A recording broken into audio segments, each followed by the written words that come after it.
Are you the best footballer in the world right now? I think so, yes. In my mind, I'm always the best. I don't care what the people are thinking, what they say. In my mind, not just this year, but always, I'm always the best. I'm always going to say that. I knew what was going to happen. I knew I was going to get here. They didn't. There's a lot of stressful years, you know what I mean, a lot of tough times. But I proved them wrong. I proved myself right. Hello humans, welcome to the M Word, the Manx Sports podcast brought to you by Martin, that's me. And Matt. That's him. Welcome back Matthew, how are you today? Yeah, I'm alright, thanks. Nice relaxing weekend for once. Alright, not up to much? No. Christmas parties, anything like that? No. This pod might come out after Christmas. No, ours is next week, but I'm away. So unfortunately don't get involved in the things that go on. I've started doing a little bit of running actually now in preparation for my Ironman next year, so that's coming along nicely and my knees seem to be holding up. Good. So to get things going, we just want to shout out to our show sponsor, billboards.im. Obviously like to thank them for their continued support. They're digital advertisers on the Isle of Man. You'll have seen their boards down at the sea terminal in town. So you want to get your brand out, your message out, they're the boys to go and see. That's billboards.im. So thanks to those guys, the future of advertising. Also, if there's any obviously other sponsors that be interested in supporting the podcast, that would help us to continue to develop and push the message out that we're trying to promote here, please get in touch. It's all about promoting grassroots and chatting about Isle of Man sport in general. Please do get in touch. So, Matthew, as normal, on the introduction music there, we had some audio. Do the voices ring any bells? They do, and I would like to actually get one right. So, I think that was Ronaldo and Conor McGregor. Indeed. So both of those clips are the two guys who are renowned for obviously being top of their sport, but also employing the benefits, I guess, of using sports psychology, which really brings us into our guest today, who's joined us in our studio. Rich Sille, thanks for joining us today for a chat. Thanks for the invite, guys. No, pleasure. So Rich, sports psychology, helps coaches, athletes, parents in that arena, as works in rugby, athletics, tennis, swimming, I'm sure many more sports that we'll touch into. He's also done research into TT and experiences around that, and the role of grit in ultra sports. So I'm sure there's a lot to talk about here. So let's dig in, if that's okay. Yeah. So the first question, as inevitably everyone gets, is are you a come over Manx, or Manx the Hills? Well, my mum's Manx the Hills.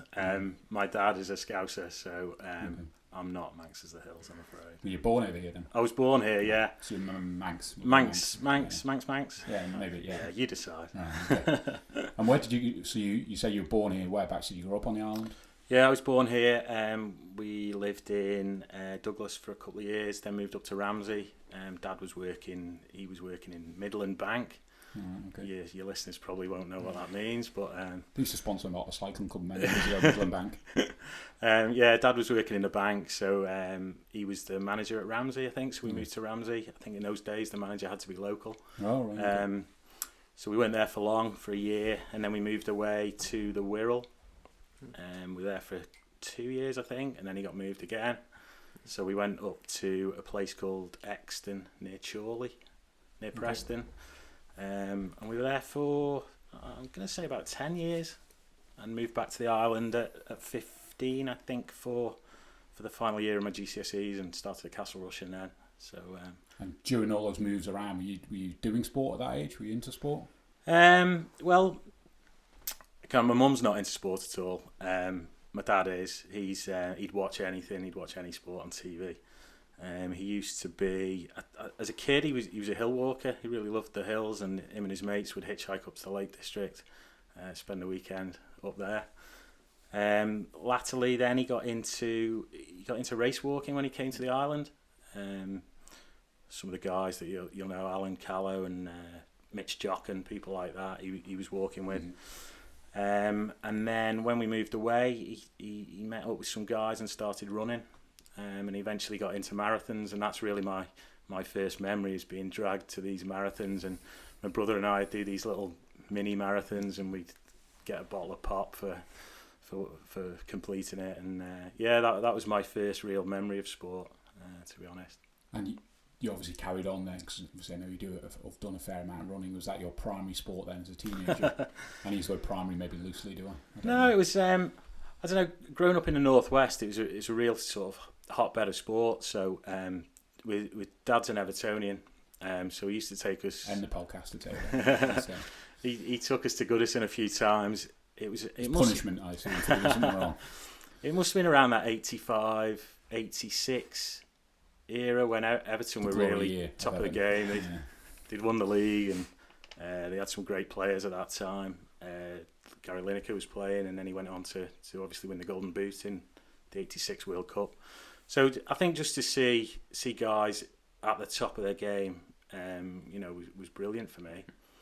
And then football around there, I had mates. We used to go and watch Preston North End, Blackburn, Wigan as well. Tranmere was our local team on the Wirral, and I remember Dad taking me to a game at Wigan. It was the old Springfield Park, and there was one end. It was a grass bank, so we sat on the grass bank. We were watching Tranmere Wigan, and I clearly remember the away fans were in what I can only describe as a cage, and for me, sort of at that age, that was a real eye opener, you know. So yeah, got to see a bit of football. So that was good. Play much yourself? Played a little bit, but not very well. We can get onto that later.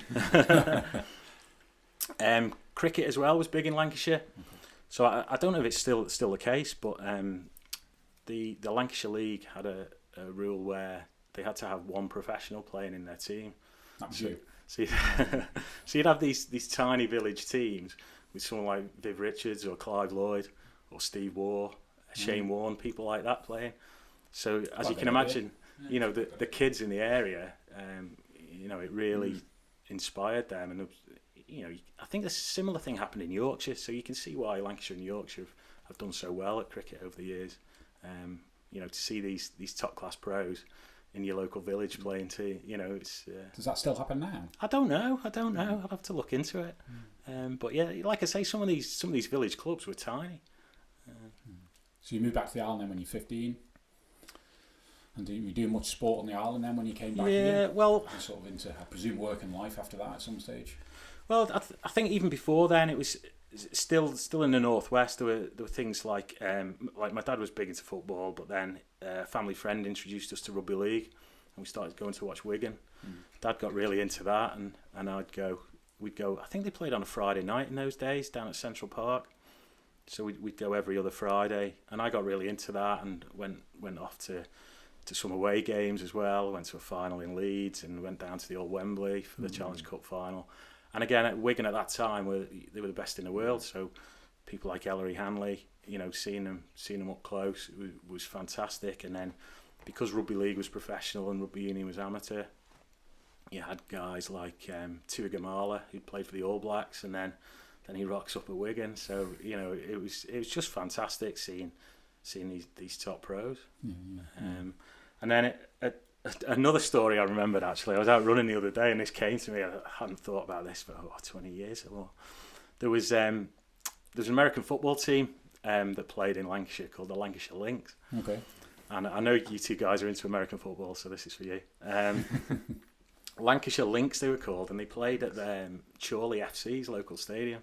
So I remember a couple of times going up there to watch. It wasn't high quality, but it was something different, and I helped with the chain gang on one occasion. But yeah, that was good fun. Yeah, right. You didn't fancy joining in? I think I've got a feeling I went for a trial as a child at they had an open trial at Preston, and I think I went down. I don't know whether I actually trialed or I chickened out, but I was definitely really interested at that time. I think it was when the Bears had been over and you had the fridge. They tried to launch a league, haven't they? I think through Europe as well. Yeah, I think so. I think so. But it must have had quite a following, because I remember at school in the yard we'd play. We'd be throwing a ball around. So yeah, it was good. And then so at school, I guess it was team sports. At the school I was at in Blackburn, it was rugby, football, cricket. So I really enjoyed those team sports. And running, then you mentioned about running there. Running more recently, was that something you were doing at that age and when you were came back to the island? I don't think you're Manx anyway if you didn't come back here till you're 15, but we can argue about that. I think I did cross country at school in Blackburn. I got house colours for cross country. They're on the mantelpiece at home. And I don't know really. It was really free play for us at that time. So we lived at the bottom of this estate, and between where we were and the M6 there was some woods and some fields, and we just, like the lads, we just used to play down there. We'd be jumping over the streams and climbing trees and building dens, and that was it really. Yeah, right. I had a bike. I had a paper round. So that was good. I could do it in 11 minutes on my bike if I really gassed it. And threw the papers in the river. That 11-minute ride.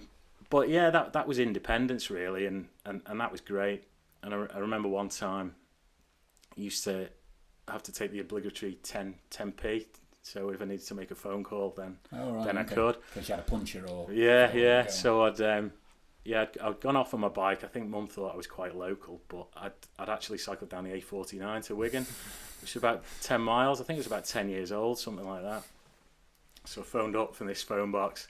Mum answered, she says, "Where are you?" I said, "I'm in Wigan." She's like, "You what? Get home now." So yeah, that was, I was out on my bike a lot. Ringing to pick you up. Yeah. So then, coming back to the Isle of Man, and I presume GCSEs. Where did you do them on the island? Did them at Castle Rushen. Right. Okay. So obviously moved to the south of the island, I presume, when you came back. Yeah. Mum's from Port St Mary, so we moved to Port St Mary. Right. So yeah, Castle Rushen was rugby and football. I started playing football at Colby. Right. Just with mates from school, really. Anyone who's ever seen me play knows I'm not a footballer. But I did enjoy it. It was a good crack, and yeah, we had a good time. Was sport always just about a hobby for you then? Just there was no desire to go further on. It was just... Yeah, it was... my motivation was always just playing sport with my mates, really. Right. It was all team sport. I'd never done anything individual. I just really enjoyed it. And then I think gradually what happened at Colby was they all started moving away to... some of them were quite ambitious, and they started drifting away to other clubs. And I realised that kind of they'd all gone, and most of the team were 10 years younger than me, so I just thought, well, I need something different now. So I went back to rugby, which I'd enjoyed as a youngster, and started playing at Nomads. All right, okay. And really enjoyed that, and I still love watching rugby, although I wouldn't play it now. Did you travel off island with Nomads? Did they go off island? Yeah, we played a few. We had a good team at one point. We played away in the Cheshire Cup, I think it was at that time. We played at Port Sunlight. We won a game at Port Sunlight, which was a good place for me because in my uni days I'd played at Mossley Hill in Liverpool, and I'd made my debut at Port Sunlight and scored a try. So yeah, I got good memories of that place. And then we played a team called Bowden, they were pretty good, and they narrowly beat us. But I remember that season quite clearly. Yeah. Okay. Right. So how long were you playing rugby up to? It's hard to remember. I think it was about late 20s maybe when I sort of called it a day on that. I was going to say, as the general bigger subject of sports psychology, was that something of interest to you at that time, or was it just maybe playing these sports that maybe got you thinking about sports psychology a little more? I don't think I'd ever really consciously thought about it, but I do recall one incident. We'd been... I think it was the Junior Island Golf Championships at Pulrose, and I must have been about 15 or 16, and one of my club mates from Port St Mary, he had a decent chance at winning it, and we must have crossed over at some point. I think he was on the 16th or something, and his ball was in the trees, and he was trying to play this shot that even Tiger Woods wouldn't be able to manage, and I just said to him, just kind of hack it out. Get up and down, finish with a couple of pars, and you're in with a shout. And to me, that just seemed normal. Whereas, he was trying to just pull off the unbelievable. And yeah, thinking back on it, that's probably my first kind of dabbling with sports psychology, I think, in that sense. So as an observer, then you'd be looking at that and going, the rational thing here is to do this and this, as you explained. But he's under pressure, I guess, putting pressure on himself and potentially making incorrect decisions due to outside pressure. Well, not outside pressure. Pressure in his own head. Yeah, decision making when you're under pressure, your thinking's clouded. Putting extra pressure on yourself. Yeah, you should get out of the present moment. And I think what he needed at that time was someone to say, look, don't be silly. Yeah. As a caddy would do in a with a pro. And why weren't you stood next to me in the bar where you're always the story here, you know? So obviously that's one of the main subjects we want to talk about is the psychology of sport. So my very limited. Well, I'm going to let you really explain for the simpletons in this room, which is Matt and I, and maybe potentially part of our audience. Hopefully not. Just maybe a bit of background to psychology in general, and then where it's starting to get applied in sort of a 101 guide to sports psychology. Sigmund Freud. Yeah. Sigmund Freud, I was going to throw out there. Freud, that's about the best name, and maybe I think I read something about the 5 perspectives of psychology around biological, cognitive, behaviour type of thing. So, and now I'm trying to sound like what I'm talking about. Since you shoot me down, I'll shut up. I'm impressed you know about Freud. We'll get you on the couch later and interpret your dreams. But my first, again thinking back, my first interest in psychology was it was a GCSE English course, and we studied something called the Milgram experiment. So Stanley Milgram was he's like a major psychologist. You know your listeners will be able to look him up and read all about him. But he believed that humans have a tendency to obey authority, even if that means violating their personal codes of moral and ethical conduct. Oh, okay. So he was Jewish, and his interest in that topic came about following the Second World War and the atrocities in the Nazi death camps. So that was the study that we were looking at, and it's a fascinating study. It's been critiqued over the years, but that was the thing that sort of piqued my interest really. Right. Back when I was 15, I guess. Right. Okay. But yes, psychology. So psychology is the scientific study of mind and behaviour. So thoughts and feelings on the inside, and then actions on the outside, in simplistic terms. Right. Yeah. So is there different ways that psychology's approached? So if we had 20 different psychologists in the room, would there be a general fundamental understanding that things are dealt with in this way, or has each psychologist got sort of different theories about it, or are there different theories out there? Yeah, it's a good question. The big debate in psychology really is nature versus nurture. So the individual versus the environment, and what's the dominant force when it comes to behaviour. I assume everyone just then has a different opinion of that, or is there? Yeah, right. Essentially. So if I give you a potted history, really, so as you said, Freud is probably the granddaddy of modern day psychology. So you're aware of the lying on a couch and having dreams interpreted. So that was his psychotherapy in the early days. So his belief was that the dominant force for behaviour is innate drives. So basically our biology, our genes. So if you think of basic drives for food and drink and sleep, so he was big on that side of it. So basically it's your biology that drives your behaviour. Okay, right, okay. And then a little bit later, similar time, so late 1800s, early 1900s, there was a guy called Ivan Pavlov. Probably heard of Pavlov's dogs. Yeah. So he was a physiologist actually, and he was doing some study into salivation in dogs. I don't know why. And he stumbled across this psychological discovery really. So what happened was he was presenting dogs with food and measuring how much they were salivating. Okay. So what happened was his assistant would ring a bell to tell him that the food was ready, and then he would take it and put it in front of the dogs. But what he found was that the dogs started to salivate based on the sound of the bell. So clearly they've gone from a biological cue to salivate, the food being presented to them, to a cue from the environment, which is the ringing of a bell. So that was the first kind of shift really. Right. Different people have different approaches. So that whether it is the individual environment or a combination of the two. There was some work done with soldiers, US servicemen in Vietnam. So the high rates of heroin addiction with soldiers in Vietnam. Okay. And what they did when these guys came home, they studied them and followed them, and relapse rates were about 5%. So basically, when they were taken out of the Vietnam environment and they came home, you know, they came off the drugs straight away, which is in stark contrast to usual rehabilitation. You know, somebody would get taken out of their environment, go to a rehabilitation centre, get cleaned up, and then they go back to that environment with all the cues and the triggers.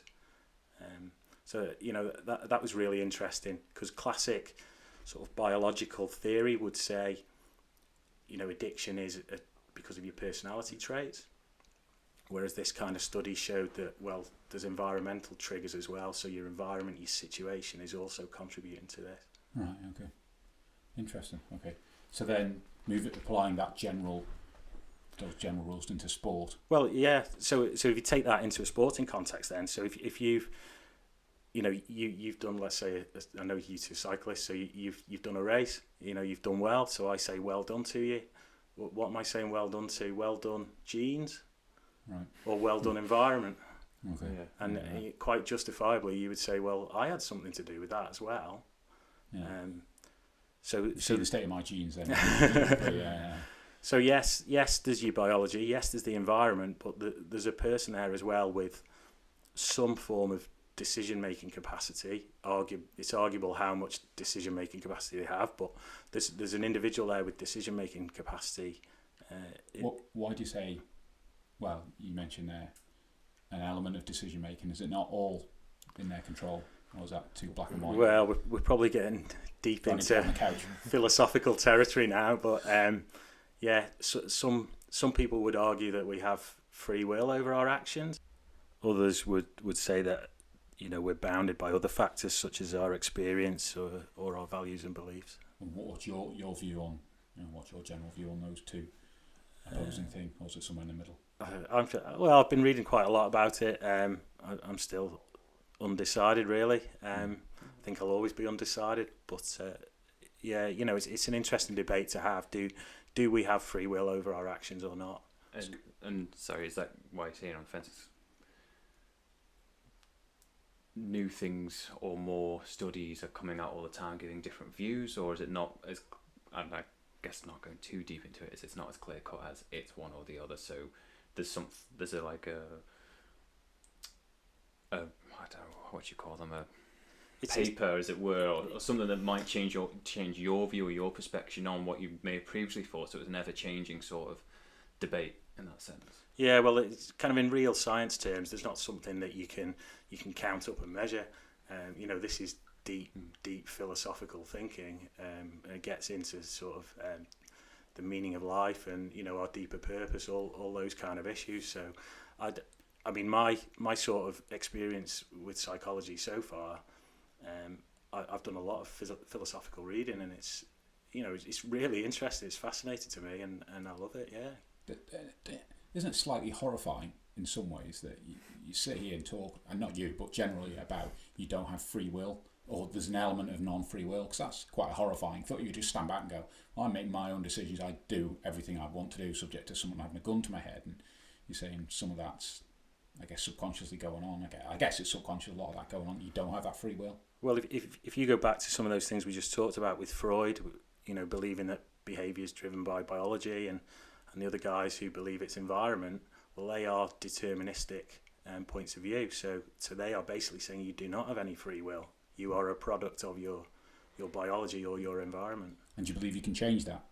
Change that. So if you're a product of your environment, product of X, Y, Z, do you believe over time, whether it's through therapy, whether it's through self-learning, that you can change those? Because I guess they come down to some of them, it might be habits, I would guess. And can you then, I guess, help athletes in the scenarios we're talking about, help them change them? Well, in their view, in their deterministic view, then no. Right. You know, you are a product of your again, like I say, your genes or your environment. So you don't have any agency in what happens to you. Just in that sole context, that's, you know, quite horrifying. Really, it's a scary thought, isn't it? Yeah. I think I might just go and cry in the corner for a minute. So you've obviously started to work with athletes, parents, coaches. Mm-hmm. locally. Talk us maybe through some of those scenarios, not obviously, but where you're helping, providing benefits, how, what you're talking to them about, what people need help with. Because again, we're dealing with, I think, sports psychology, I guess, certainly 10 years ago, you'd kind of just associate it with elite athletes, and it's something they add on to add value to everything they're doing already. Where now it certainly seems to be, I suppose, as everyone tries to get that slight marginal gain on everyone else, coming into just grassroots sport. So yeah, it'd be interesting to see how you've seen that work locally, and I know you go away a bit and work as well. Yeah, well, if I talk you through how I got into it in the first place, please, that give you a few, bit of a window into my soul, if you like, and then and then where we are now. Yeah, get me on the couch. So I went away after school, and I went to uni in Liverpool, did a geography degree. Didn't really know what I wanted to do, but kind of just went because it's the dumb thing. Came back and didn't really know what I wanted to do. Right. Obviously, finance on the island is the biggest sector, so I ended up getting a job in an accountancy firm. Qualified as a chartered accountant, and then did that. A few different places. Wasn't terrible, but I didn't ever particularly enjoy it.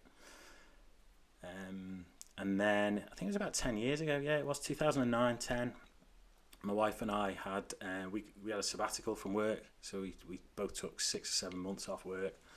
We went travelling, and it was really a great opportunity to get away and have a think really about what I was doing and why I was doing it.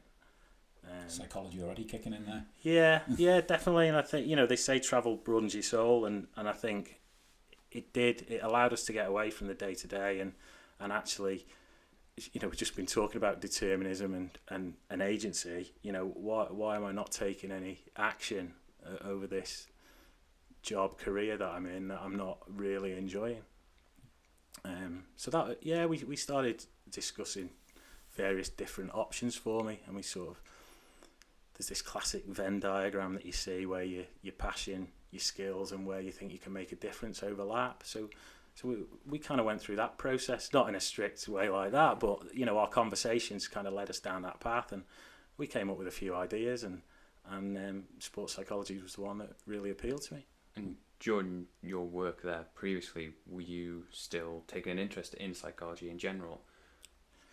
I was always interested in it. I'll tell you that the main place I was really digging into it was reading athlete autobiographies.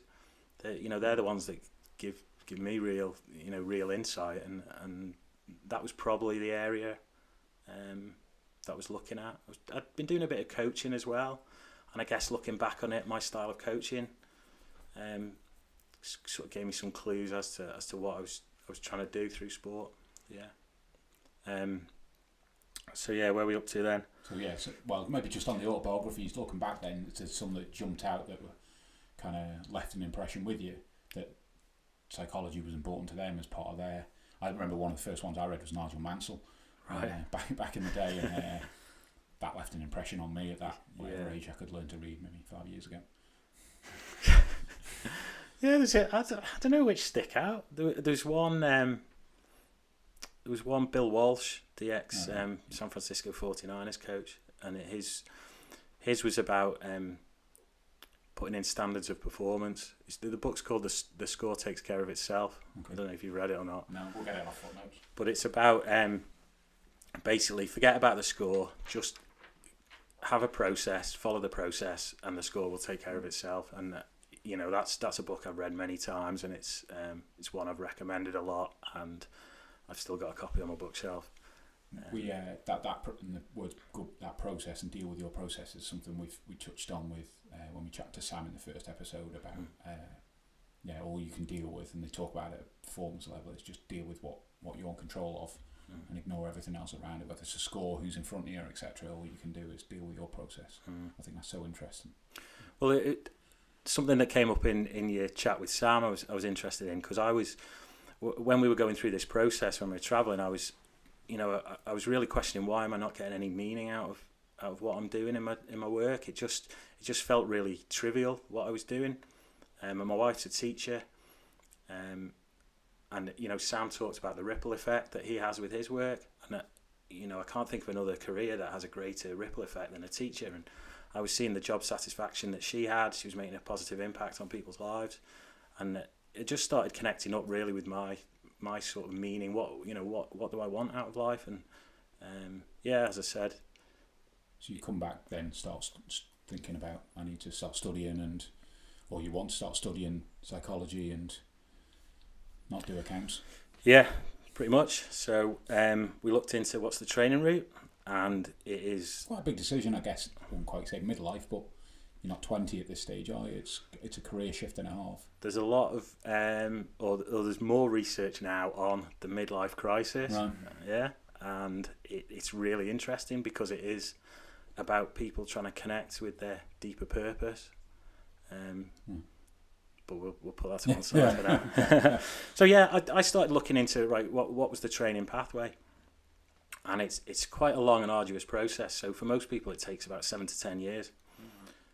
So you've got a 3-year degree in psychology, which is accredited by the British Psychological Society. So there's a standard that these institutions have to meet. So from then you have to go on to an accredited a master's course in sports psychology. So you're getting the sports-specific elements then.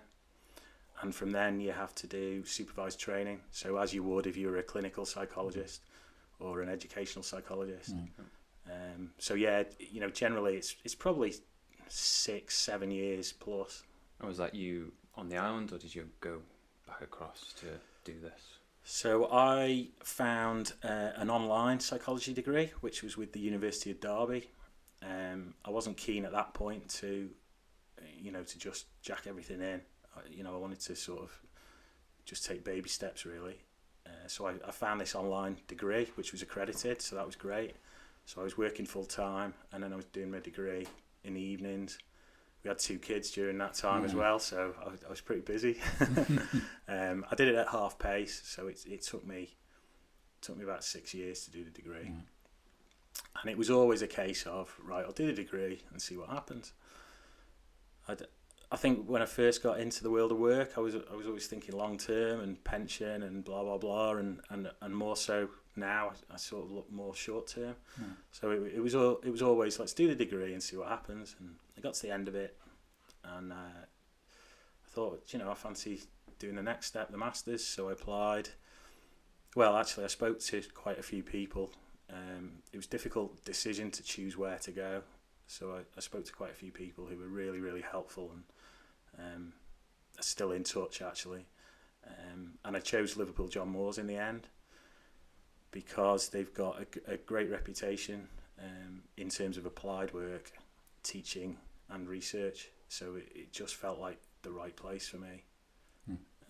And I met some really great mentors there who made a massive impact on my life. So you're travelling back and forth then, studying and... Yeah, I quit the job at that point, and then so I was effectively full-time master's student, and I was commuting. I was away for one night a week.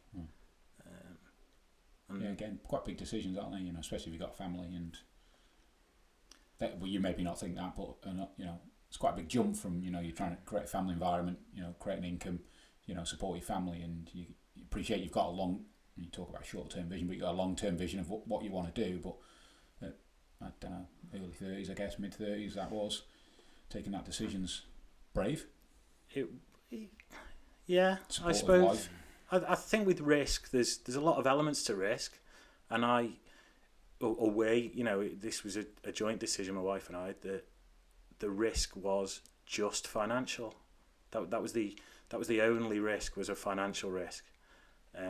The risk of not doing it was far greater, we felt. So that was our decision-making process. That's interesting, that comment then about the other side of the risk. People just look at the immediate risk, which in that situation is financial. Wouldn't think of, if I don't do it, what's the risk? People don't often. Well, I mean, the financial risk. We've just read in the news the last week. There's a shortage of accountants in the Isle of Man. I knew I'd get another job. That was not an issue. The risk was that I gave up this opportunity, and then how would I feel about that 3, 5, 10 years down the line. And it was actually, I think it was when the kids came along, really, my sort of mindset shifted. That's the point where you should be making responsible decisions. Yeah. I know some people thought it was irresponsible, not least my parents, but I'm pleased to say they're on side now. And you've obviously reached the dizzy heights of this podcast. Well, so, that's it. What else have I got left to achieve? You might as well retire now. Switch back to accountancy work. So yeah, I mean, it's a long training route, which I'm thankfully nearly at the end of now. And I'm glad I've gone down this route, because there are a lot of kind of cowboys and charlatans, gurus type in the industry who are giving sports psychologists a bad name, and the kind of powers that be, the Psychological Society and the Health and Care Professions Council, are really clamping down on these people now, and hopefully we'll be able to drive them out sooner rather than later. Yeah. And you mentioned you're nearly at the end. What is the end? The end of official studies? Because ultimately, like anything, you continue to learn every day after that. Yeah. That's the official sort of end. I've got some research projects that I'm just completing at the moment. So hopefully by the end of next year they'll be all done. And, we can maybe talk about those later. But I've done some work with the TT and long-term injury, which is really exciting. We'll pick that up definitely. So then to I suppose set the scene a little bit. You've worked locally with, I mentioned earlier, coaches, athletes, parents, etc. Talk us a little bit through what you're doing there, what you're seeing there, how you're helping ultimately. Yeah, well, kind of my take on sports psychology is that it's about performance, but it's about well-being as well. I honestly see the two being inextricably linked. So that's my approach really, is to do with performance and well-being. So that would be looking at the whole person rather than just the athlete.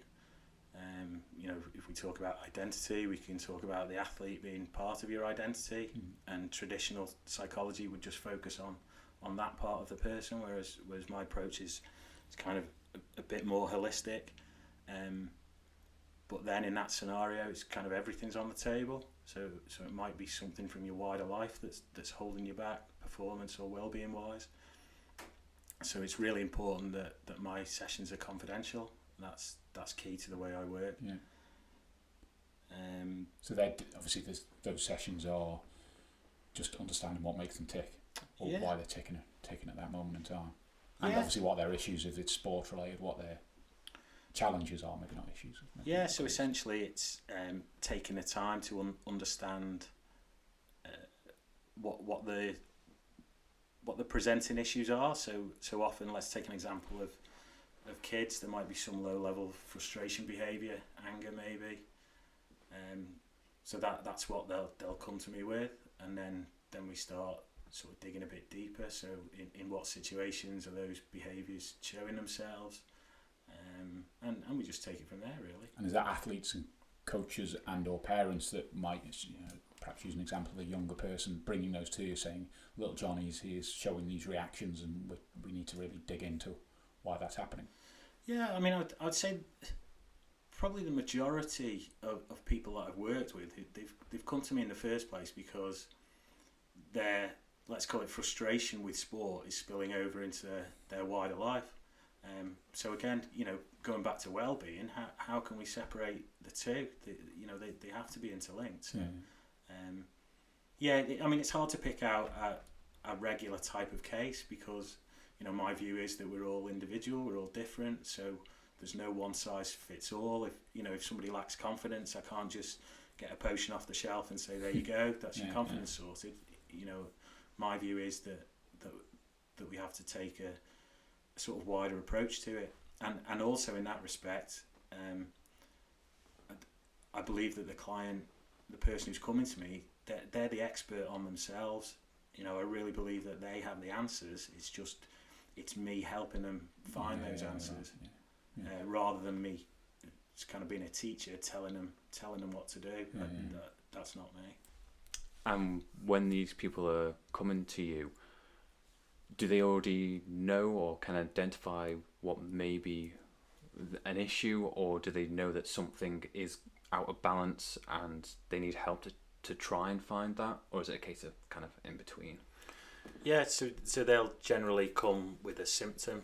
So let's say they're feeling anxious about big competitions.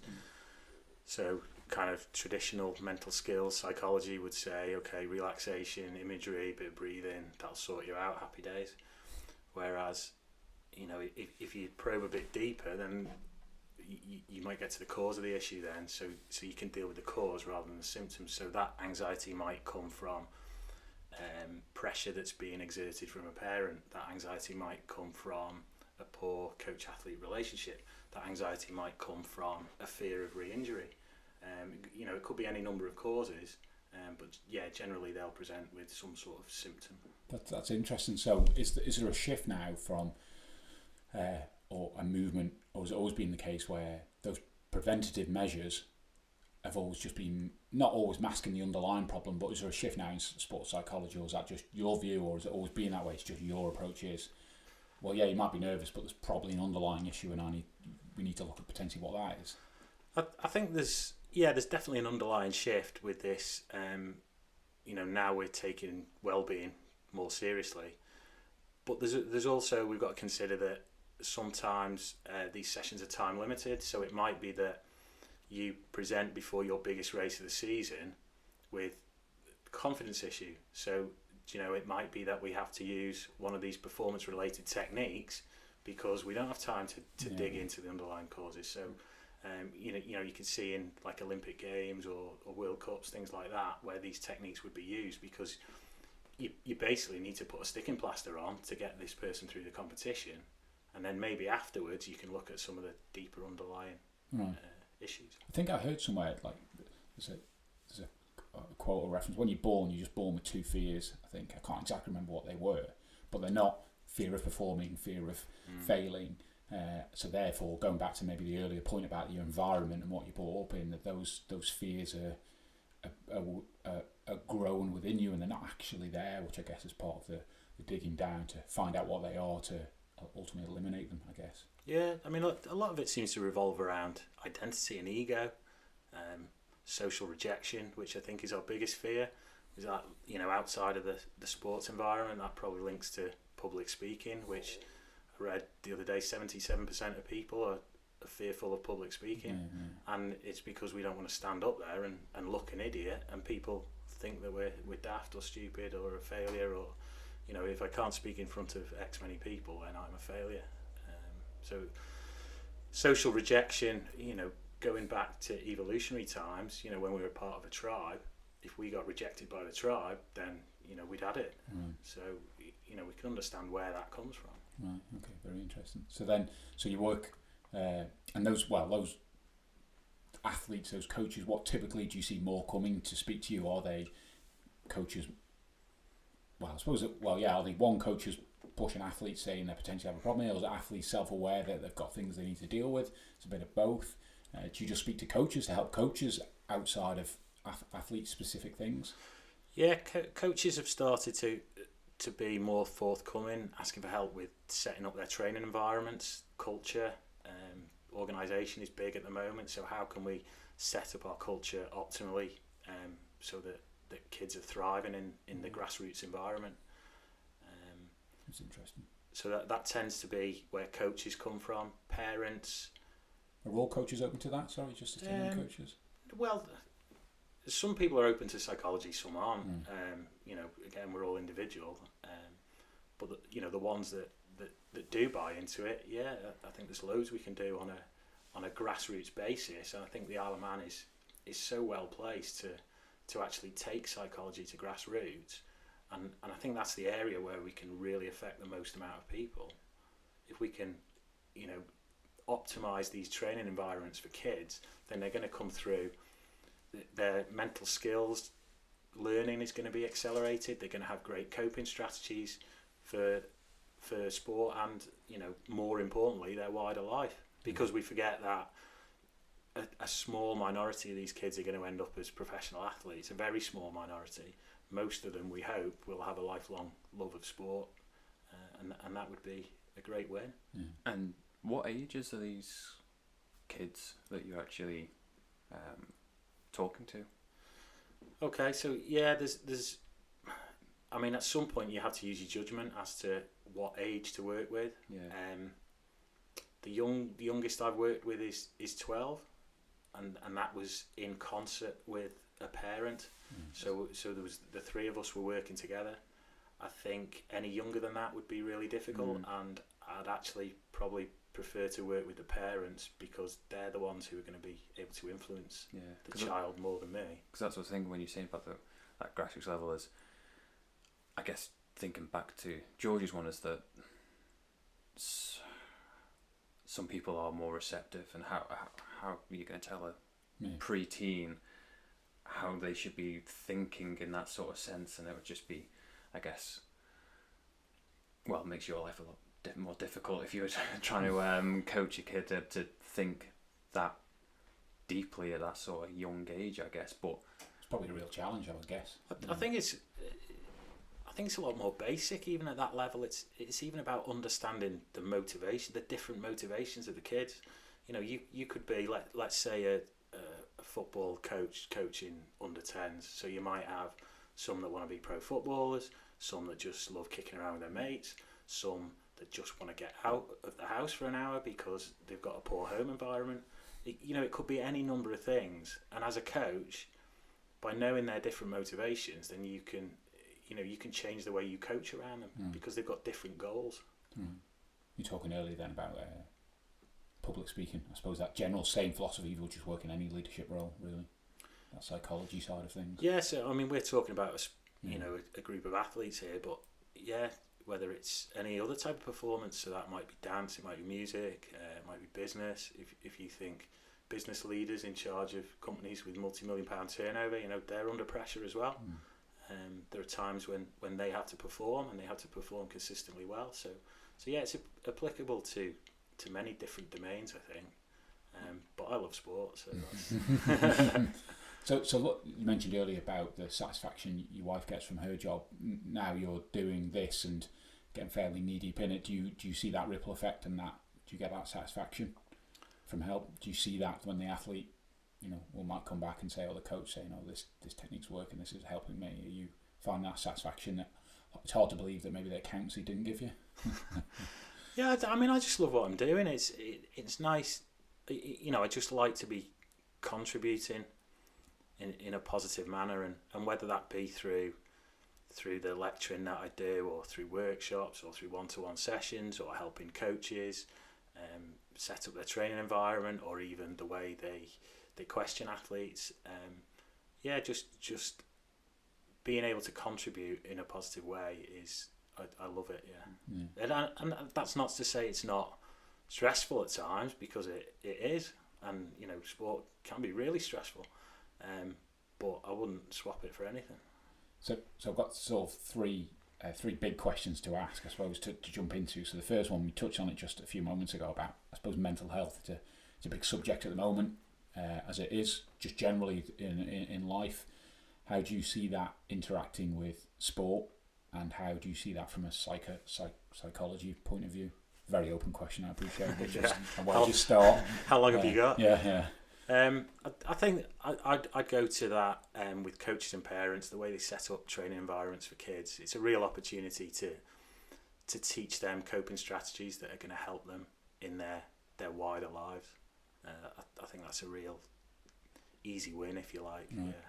So then, you speak to people as well, they talk about exercising as well to help your mental health. I assume there's a balance somewhere between there of perhaps people who've got mental health pressures around them and they want to exercise. We've talked to a few people who've used exercise as a way of coping with those mental health problems, but then potentially obviously could tip into the other side of putting so much pressure on them in their sport that it's a vicious circle and they're back into those.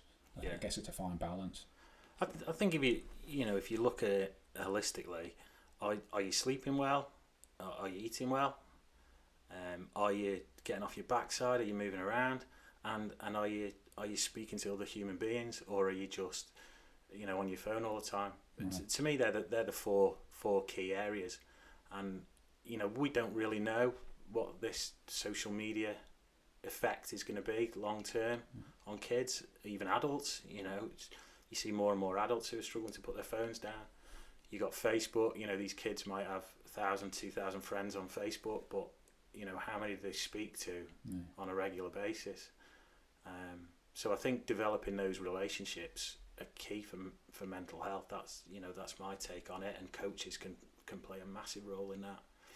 It was we went to a conference a week or two ago, and there was a psychiatrist talking there. He's doing a lot of work with the English Institute of Sport and some Premier League football clubs, and he was saying that even Morrison's checkout staff are trained to help people with mental health, to spot certain signs and ask specific questions. So, you know, we've all got a role to play in it, I think. That's interesting. Oh, right, okay.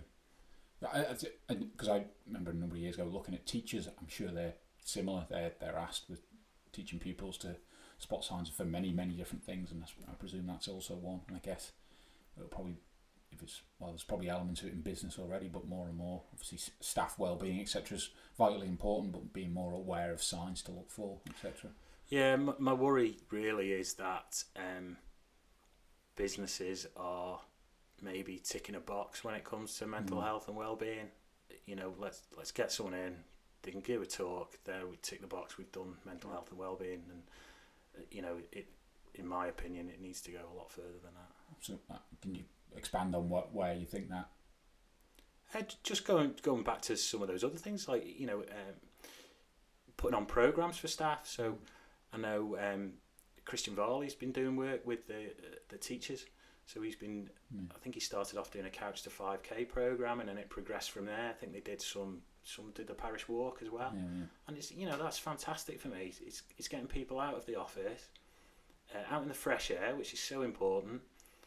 You know, they're training together, so they're building relationships. So you think they're going to be a stronger team in the work environment as well. Then, I think programs like that are just a massive win-win. You know, why wouldn't you? So one of my sort of follow-ups then, bigger questions then about psychology. When you're looking at team and individual sport, does that approach differ from your perspective? Well, what's an individual sport?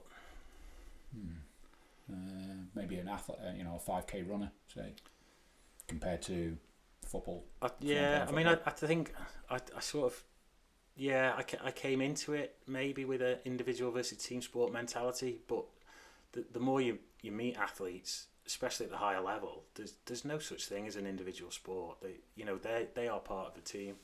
Okay.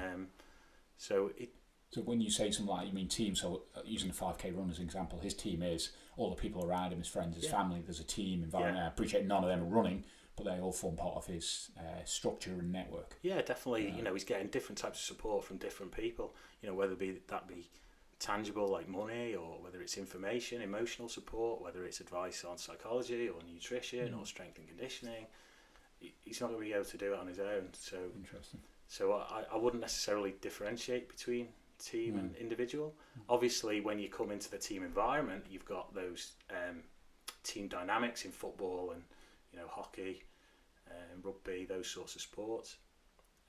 But again, you know, those kind of skills that we're talking about, so leadership and communication and commitment, they can all be done at a young level by grassroots coaches. I think, you know, why can't we introduce a specific psychological aim for a coaching session as well as a technical aim? And would that, you know, at elite level, is that kind of thing happening already? Would you see, you know, I presume if you're playing for a big football club, that's part of their processes already? Sorry, could you? Well, I suppose in regard to bringing that, you talk about technical aspects of training, and then within that same session you bring in psychological things to work on. Is that happening at elite level sport already? So that session encompasses both them. It's not just about, you know, kicking, you know, scoring a penalty, for example. You know, they work 20 minutes on that, but within that they might be working on psychology within that session. Yeah, I mean, definitely at a younger level they will be. Right, that'll be massively integrated, and coaches will be looking at things like communication as, you know, a specific skill that they can work on in a session. Well, that's interesting. Okay, so one of the other sort of main questions I would like to delve in is, I know you've done some research around the TT, obviously very Manx related subject. as an outsider watching it, you kind of look at the risks and just think the guys are got a couple of screws loose. You obviously, I'm sure, dug in and you research, find out where those screws aren't actually probably loose. So maybe talk through what that project was and what it led to you learning. Yeah, well, I was interested. I mean, obviously, being Manx, I'm interested in the TT. We all are, aren't we? Not Manx. Not Manx, but Manx enough. The media view of riders is that, yeah, they're adrenaline junkies and they've got a couple of screws loose. And that didn't marry up with the knowledge I had of riders that I knew. So I was really keen to dig in to TT riders. It's a different area. There's no research there. There's very little in motorsport in general, to be honest. And yeah, I just thought it was a great opportunity to sort of, find out what was going on. So yeah, I did a sort of wide-ranging scoping study, really. So I managed to recruit 4 riders. Can I just interrupt? Was that in conjunction with the Isle of Man Sport or anything like that? Was this just part of, I don't know, a thesis or a research paper you wanted to do? This was just part of a research paper that I wanted to do, yeah. So I recruited 4 riders. They were either winners or had multiple podiums, so very, very experienced. And it was basically, I did life history interviews with them, so finding out how they first got into bikes, through their adolescence and into TT. So it wasn't necessarily around, how do they prepare for a TT race. It was more about sort of what led them to race at the TT. So yeah, I mean, you said about the risk. It's people I speak to, when I've shared this research with people, that they focus on the risk. But my kind of overriding take was that these are just guys doing a sport that they love, like you do cycling or I do fell running. At that basic level, what's the difference? But people have this opinion of risk. So it may be based on our own assumptions. We say that's a risky activity, and then we view it in a different way. I suppose my logic will be it is a hell of a lot riskier. So why is their brain ticking differently to go, it's not that risky? I don't think they're saying it's not risky. They're saying, yes, there's risk involved, higher risk than other sports, but if I prepare diligently, like we know they do, then they can manage it. Then I can win a TT. And what else did you learn from that study? Well, a couple of other things that I found interesting, one of which I'm going to follow up on in some further research, was the influence of fathers. It was huge at a very young age. So, many of the guys, as you probably heard anecdotally, but they come from racing backgrounds. I was actually surprised how many of them do get into bikes at a really young age. So maybe motocross bikes, so they're doing a bit of handling when they're young. So the influence of fathers, and then the sort of rationale for doing the TT as well, because on the Isle of Man here we're told that it's the greatest road race on the world, and why wouldn't you want to do the TT? But there were a variety of factors for people choosing to do the TT. Okay. Type of factors were they? Financial was one. Looking for something different was another. Is that in a sense of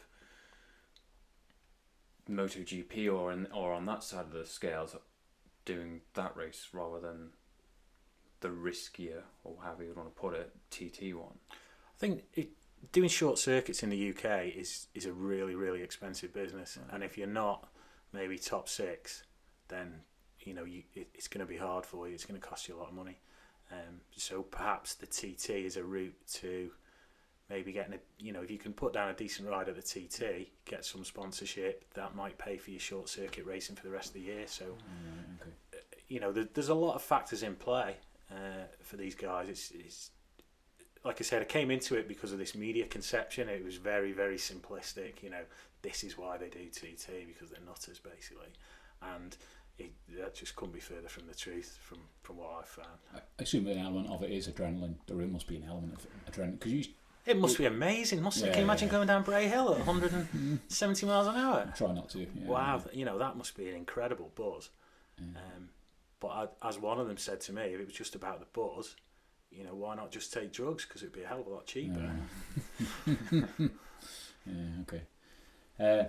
So then moving on, and maybe I suppose it might fall out of biking as well, and psychology when people get injuries and dealing with that aspect of not being able to compete, or perhaps if they're not, I suppose even taking that a step further, if you're deselected from teams, you're coming up to retirement. Obviously, we chatted to George in a previous podcast about his injury as well and how you deal with that. So how do you find the work you do around that with athletes and coaches? Well, and how do you see it working in general? Yeah, so they're really, really important: injury, deselection, and retirement. It sounds a bit academic-y, but they've been called transitions in the past. But I think that really gives quite a false impression of what they're like. That gives the impression of it's a smooth journey. So more recently, we start talking about them as critical moments. If you think about injury, deselection, retirement, they're big life moments. And it was interesting hearing George talking about his injury and the issues he had around that. And he really linked into identity there, outside of his narrow rugby identity. Who was George? And I think he was lost for a little time there. And they're the kind of, as a rough overview, that's the kind of thing that we work on. It's right, let's look at identity. Yes, you can be 100% committed to your sport, but when that's not delivering for you, what else have you got to rely on? So family, friends. Sam talked about his change in diabetes, didn't he? He's got something in parallel that he can rely on if he's deselected or if he's injured. So I think that's the way it's been going more recently, is how can we encourage a broad identity? Because if you look at some of the cultural practices in sport, they would say the exact opposite. You've got to be all in, fully committed, that kind of language. So if you take the example of, let's say, a lad in a football academy gets in at 7 years old and is in the academy for 10 years, he's been told, yeah, you're going to make it, you're going to make it, you're going to make it. And then at 17, he comes in and he's told, no, you're not going to make it, see you later. So you think that lad's group of friends are all going to be footballers, so he's lost them overnight. He's probably given up a lot of education to do football training, so he's suffered with his education. And yeah, that can be a really challenging time if you're just kicked out of the system at that age with nothing else to rely on. You've got no identity. That's hard. George talked about that a lot. Like say that identity of that's all he knew. Yeah, exactly. And I think that is the challenge for coaching practice, is how can we encourage broad identity. And are you actively, projecting that or using that as part of your day-to-day work now? Yeah, so I'd sit down with an athlete, and as I said, my view is that they're the expert on them. So maybe let's dig in. When you're at your best, what did things look like? They might, they could start talking about anything, but it might be, I had a wider social circle of friends. So then we just get into topics like that, and I'm encouraging them to think about these things, but ultimately, my question is, what do you need to do? I'm not telling them that they need to do this or they need to do that. I'm just helping them with their self-awareness, really. And the injury side of things, if obviously there's a certain element of identity, but just looking at the sports psychology around, you're going through this sports cycle. You still want to get back to being, good at whatever you're doing, but you've just got an injury. When you're working with someone who might have just got injured, 4 days ago they broke their leg, can't play football for 6 months. The psychology would you sit with them then and talk about, I suppose, maybe less identity, more about dealing with the process of the rehab and setting goals? Do you deal with that aspect of things? Yeah, but I think at that early stage it is more about identity and meaning. Right, okay. Because they maybe start to think, well, will I come back from this? And if I don't, what am I going to do? So So yeah, maybe that is the time to deal with those deeper points, and then people might start investigating different areas of their life. Then they'll get into a rehab program. They'll start getting back into it. Then it'll be closer to return to competition. So then maybe it'll be some confidence work. But that's the kind of general pattern when it comes to injury, I would say. Right.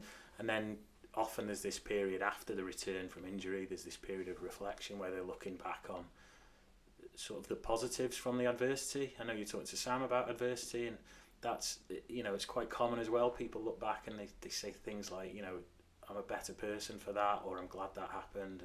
Yeah. Sam certainly didn't talk about his diabetes in negative terms. It was always, this is a really positive thing for me. Yeah, okay. So you're trying to not educate them, but educate them to think that way rather than take the positive out of that situation and rather than negative. Yeah, well, you think about maybe, let's say, deselection. So, if you're dropped from a team, there's really two ways to react. You can go off sulking, or you can say, right, what do I need to do?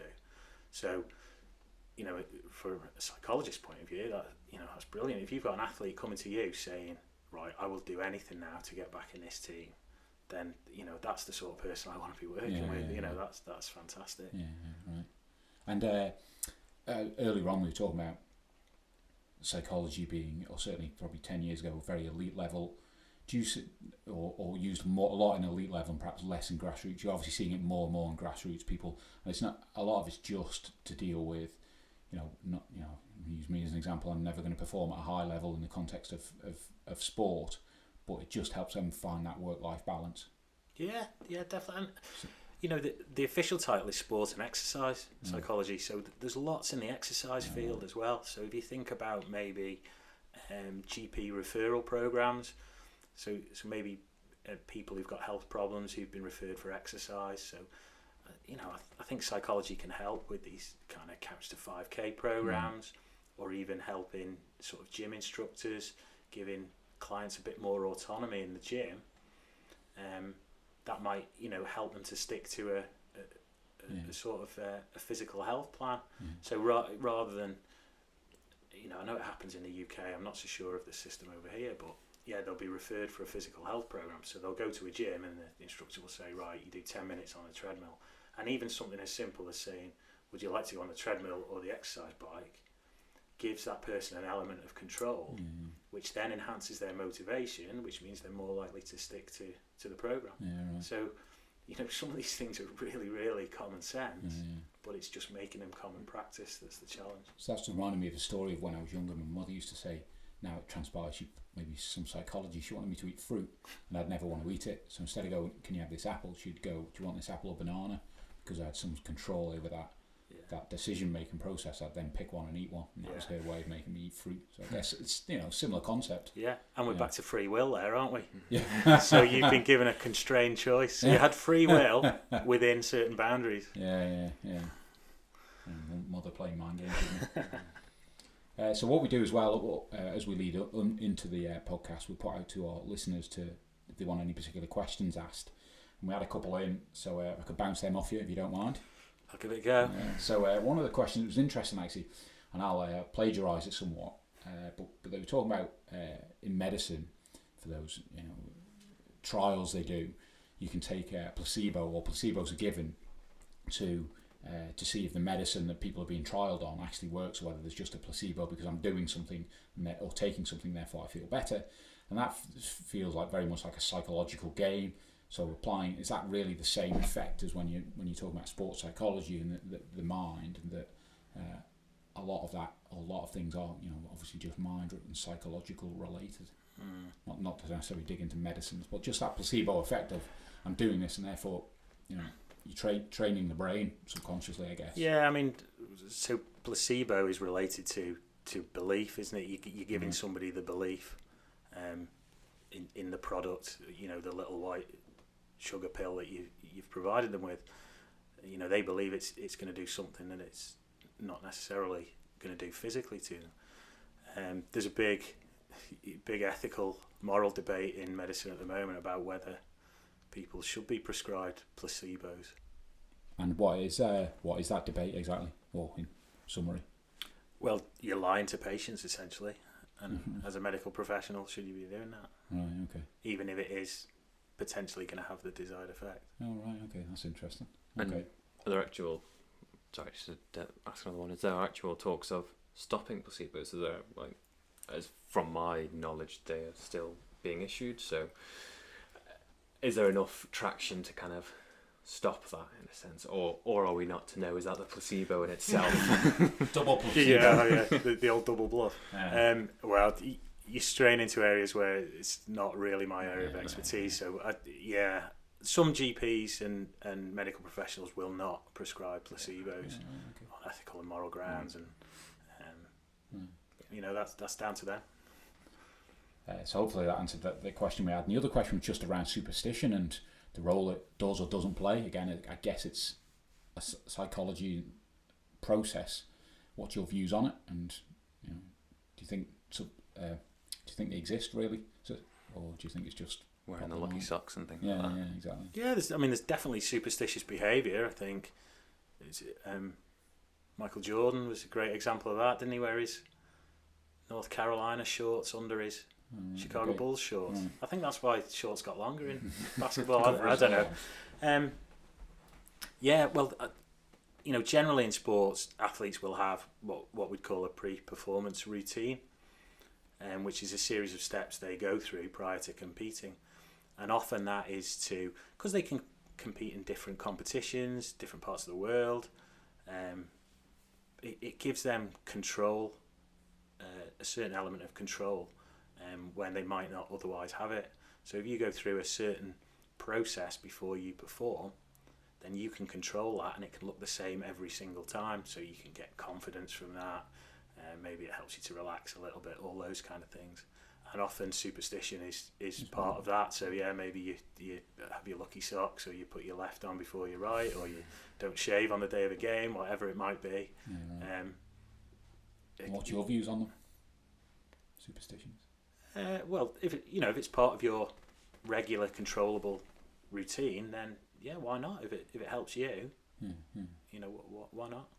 I keep wearing my underpants when I get on my bike then. So people want to reach out to you and get in touch with you. How will they do that, Rich? I'm dead easy to find on the internet. That sounds a bit ominous. richsille.com is the website, and on Twitter @Rich Sille, and I've got a Facebook page as well, Rich Sille SP. Okay, so go and hunt them out. Well, we'll also put them on our footnotes. Yep. Perfect. Okay, well, thanks. And thanks for, I think that was all we had question-wise. So thanks for coming in, Rich. It was very insightful. You. Yeah, appreciate your time and chatting through the bits. Well, thanks very much for having me. Really enjoyed it. And it's been great fun. Yep. Pleasure. Thanks. So, Matthew, have you got a few things to tell our listeners before we disappear? Yep, the usual. So please like, subscribe and share this from wherever you're currently listening, whether that's Spotify, iTunes, SoundCloud or else. Please, if you can, also give us those 5-star reviews to make us look good. Please. Media platforms, Facebook, we're under the M-Word Podcast. Twitter, our handle is Manx Sports Pod. And on Instagram, we are the M-Word IOM. We've also put out a couple of posts about recommending guests. So if you are or know someone who'd like to get in contact and share their story with us, please do so. And to steal the word from Peter Crouch's podcast, if you listen to that, please pass on the pod as well.